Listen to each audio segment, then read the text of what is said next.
श्रीमद् भागवत महापुराण चतुर्थ स्कंध 25वां अध्याय पुरंजनोपाख्यान का प्रारंभ। श्री मैत्रेय जी कहते हैं, विदुर जी, इस प्रकार भगवान शंकर ने प्रचेताओं को उपदेश दिया। फिर प्रचेताओं ने शंकर जी की बड़े भक्ति भाव से पूजा की। इसके पश्चात वे उन राजकुमारों के सामने ही अंतर्ध्यान हो गए। सब के सब प्रचेता जल में खड़े रहकर भगवान रुद्र के बताए स्रोत का जप करते हुए 10,000 वर्ष तक तपस्या करते रहे। इन दिनों राजा प्राचीर बरही का चित्त कर्म कांड में बहुत रम गया था। उन्हें आध्यात्म विद्या विशारद परम कृपालु नारद जी ने उपदेश दिया। उन्होंने कहा कि राजन, इन कर्मों के द्वारा तुम अपना कौन सा कल्याण करना चाहते हो? दुख की आत्यंतिक नाश और परमानंद की प्राप्ति का नाम कल्याण है। वह तो कर्मों से नहीं मिलता। राजा ने कहा, महाभाग नारद जी, मेरी बुद्धि कर्म में फंसी हुई है, इसलिए मुझे परम कल्याण का कोई पता नहीं है। आप मुझे विशुद्ध ज्ञान का उपदेश दीजिए, जिससे मैं इस कर्म बंधन से छूट जाऊं। जो पुरुष कपट धर्ममय गृहस्थ आश्रम में ही रहता हुआ पुत्र, स्त्री और धन को ही परम पुरुषार्थ मानता है, वह अज्ञानवश संसारारण्य में ही भटकता रहने के कारण उस परम कल्याण को प्राप्त नहीं कर सकता। श्री नारद जी ने कहा, देखो राजन, तुमने यज्ञ में निर्दयता पूर्वक जिन हजारों पशुओं की बलि दी है, उन्हें आकाश में देखो। ये सब तुम्हारे द्वारा प्राप्त हुई पीड़ा को याद करते हुए बदला लेने के लिए तुम्हारी बाट देख रहे हैं। जब तुम मरकर परलोक में जाओगे, तब ये अत्यंत क्रोध में भरकर तुम्हें अपने लोहे के से सींगों से छेदेंगे। अच्छा, इस विषय में मैं तुम्हें एक प्राचीन उपाख्यान सुनाता हूँ। वह राजा पुरंजन का चरित्र है। उसे तुम मुझसे सावधान होकर सुनो। राजन, पूर्व काल में पुरंजन नाम का एक बड़ा यशस्वी राजा था। उसका अविज्ञात नामक एक मित्र था। कोई भी उसकी चेष्टा को समझ नहीं सकता था। राजा पुरंजन अपने रहने योग्य स्थान की खोज में सारी पृथ्वी में घूमा। फिर भी जब उसे कोई अनुरूप स्थान न मिला, तब वह कुछ उदास सा हो गया। उसे तरह तरह के भोगों की लालसा थी। उन्हें भोगने के लिए उसने संसार में जितने नगर देखे, उनमें से कोई भी उसे ठीक न जचा। एक दिन उसने हिमालय के दक्षिण तटवर्ती शिखरों पर कर्म भूमि भारत खंड में एक 9 द्वारों का नगर देखा। वह सब प्रकार से सुलक्षणों से संपन्न था। जब और से परकोटों, बगीचों, अटारियों, खाइयों, झरोखों और राजद्वारों से सुशोभित था, और सोने चांदी तथा लोहे के शिखरों वाले विशाल भवनों से खचाखच भरा था। उसके महलों की फर्शें नीलम, स्फटिक, वैदूर्य, मोती, पन्ने और लालों की बनी हुई थी। अपनी कांति के कारण वह नागों की राजधानी भोगवतीपुरी के समान जान पड़ता था। उसमें जहाँ तहाँ अनेकों सभा भवन, चौराहे, सड़कें, क्रीड़ा भवन, बाजार, विश्राम स्थान, ध्वजा, पताकाएं और मूंगे के चबूतों सुशोभित थे। उस नगर के बाहर दिव्य वृक्ष और लताओं से पूर्ण एक सुंदर बाग था। उसके बीच में एक सरोवर सुशोभित था। उसके आस-पास अनेकों पक्षी भांति भांति की बोली बोल रहे थे तथा भंवरे गुंजार कर रहे थे। सरोवर के तट पर जो वृक्ष थे, उनकी डालियां और पत्ते शीतल झरनों के जल कणों से मिली हुई वासंती वायु के झंकोरों से हिल रहे थे, और इस प्रकार वे निकटवर्ती भूमि की शोभा बढ़ा रहे थे। वहां के वन्य पशु भी मुनि जनोचित अहिंसा आदि व्रतों का पालन करने वाले थे, इसलिए उनसे किसी को कोई कष्ट नहीं पहुंचता था। वहां बार बार जो कोकिल की कुहू ध्वनि होती थी, उससे मार्ग में चलने वाले बटोहियों को ऐसा भ्रम होता था मानो वह बगीचा विश्राम करने के लिए उन्हें बुला रहा है। राजा पुरंजन ने उस अद्भुत वन में घूमते घूमते एक सुंदरी को आते देखा जो अकस्मात उधर चली आई थी। उसके साथ 10 सेवक थे जिनमें से प्रत्येक 100 नायिकाओं का पति था। एक 5 फन वाला सांप उसका द्वारपाल था, वही उसकी सब ओर से रक्षा करता था। वह सुंदरी भोली भाली किशोरी थी और विवाह के लिए श्रेष्ठ पुरुष की खोज में थी। उसकी नासिका, दंत पंक्ति, कपोल और मुख बहुत सुंदर थे। उसके समान कानों में कुंडल झिलमिला रहे थे। उसका रंग सांवरा था, कटी प्रदेश सुंदर था। वह पीले रंग की साड़ी और सोने की करधनी पहने हुई थी तथा चलते समय चरणों से नुपुरों की झनकार करती जाती थी। अधिक क्या, वह साक्षात कोई देवी सी जान पड़ती थी। वह गजगामिनी बाला, किशोर अवस्था की सूचना देने वाले अपने गोल गोल सम्मान और परस्पर सटे हुए स्तनों को लज्जावश बार बार आंचल से ढकती जाती थी।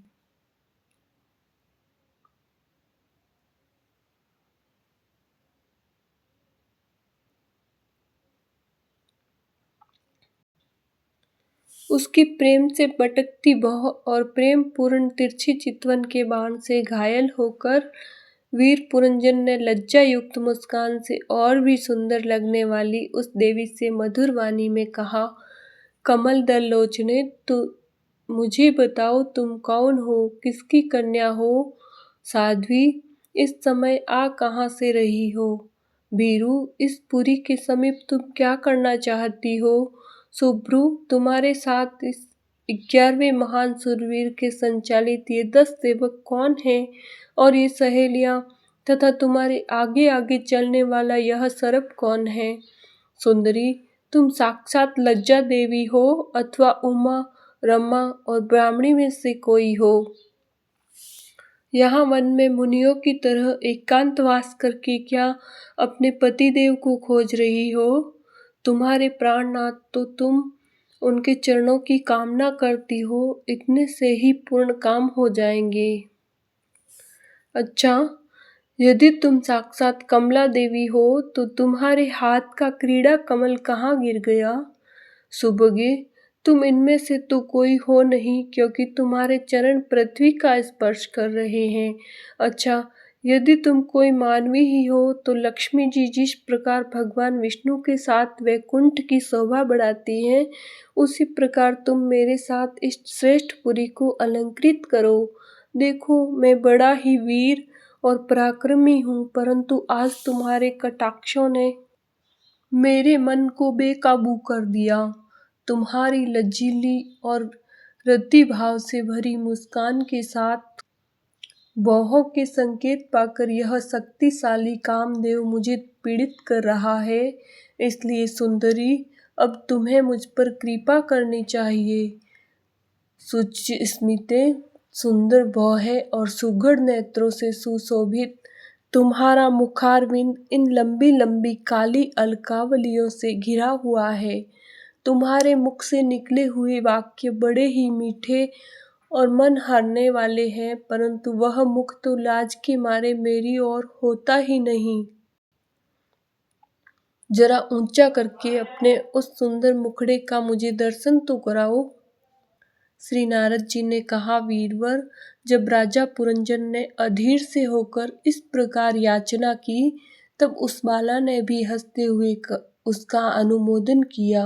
वह भी राजा को देखकर मोहित हो चुकी थी।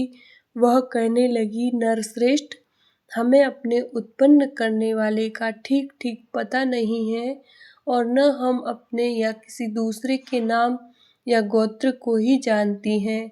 वीरवर, आज हम सब इस पुरी में हैं, इसके सिवा मैं और कुछ नहीं जानती। मुझे इसका भी पता नहीं है कि हमारे रहने के लिए यह पुरी किसने बनाई है। प्रियवर, ये पुरुष मेरे सखा और स्त्रियां मेरी सहेलियां हैं तथा जिस समय मैं सो जाती हूँ यह सर्प जागता हुआ इस पुरी की रक्षा करता रहता है। शत्रुदमन, आप यहाँ पधारे। यह मेरे लिए सौभाग्य की बात है। आपका मंगल हो। आपको विषय भोगों की इच्छा है, उसकी पूर्ति के लिए मैं अपने साथियों सहित सभी प्रकार के भोग प्रस्तुत करती रहूंगी। प्रभु, इस 9 द्वारों वाली पुरी में मेरे प्रस्तुत किए हुए इच्छित भोगों को भोगते हुए आप सैकड़ों वर्षों तक निवास कीजिए। भला आपको छोड़कर मैं और किसके साथ रमण करूंगी? दूसरे लोग तो न रति सुख को जानते हैं, न विहित भोगों को ही भोगते हैं, न परलोक का ही विचार करते हैं और न कल क्या होगा इसका ही ध्यान रखते हैं। अतएव पशु तुल्य है। अहो, इस लोक में गृहस्थ आश्रम में ही धर्म, अर्थ, काम, संतान सुख, मोक्ष, श्रेयस और स्वर्ग आदि दिव्य लोकों की प्राप्ति हो सकती है।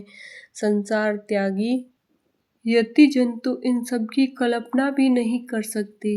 महापुरुषों का कथन है कि इस लोक में पितर, देव, ऋषि, मनुष्य तथा संपूर्ण प्राणियों के और अपने भी कल्याण का आश्रय एकमात्र गृहस्थ आश्रम ही है।